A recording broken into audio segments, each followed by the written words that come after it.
So everybody knows in the three box model, to get from long term memory into your working memory or your short term memory, there is a process called retrieval. So in that process, there is recognition and recalling.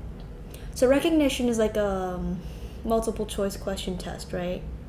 So another example would be like the police line up like a group of people and they ask like a witness to see which one is the actual criminal based on their like sightings earlier, maybe like that.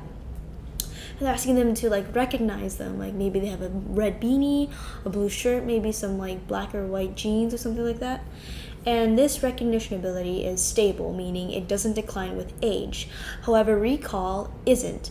It does decline with age because you can't really recall something when you're like maybe 88 years old.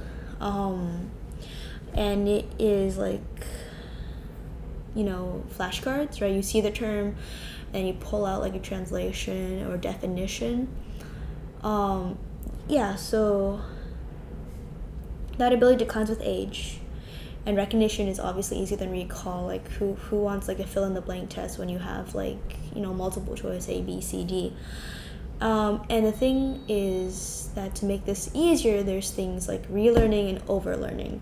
Now, relearning is you already learned it one time, you're just relearning it again. So think, this is just a personal experience, think like Asian student in algebra class. Okay, they learned this back in like third grade. So whatever they're learning right now, easy as heck, right?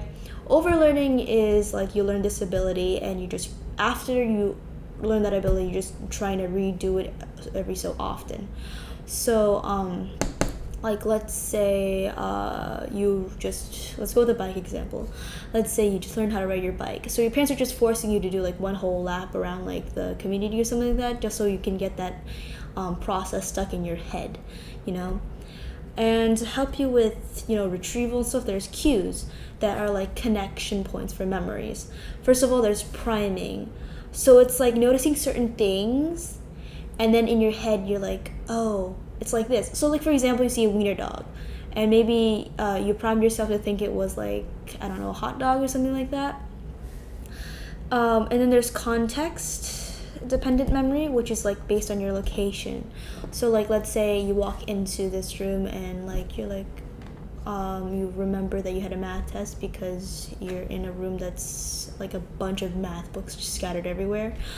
And then state dependent is like from that quiz, drunk, like specifically like the state that you're in, headaches, you're sick, something like that. And then mood is like you're happy one day and the next day you're also happy, so you remember that day before that you were happy's memory as well. I'm not sure if that makes any sense, but those are the cues and the retrievals and the things that help get the long-term memory back into your working memory.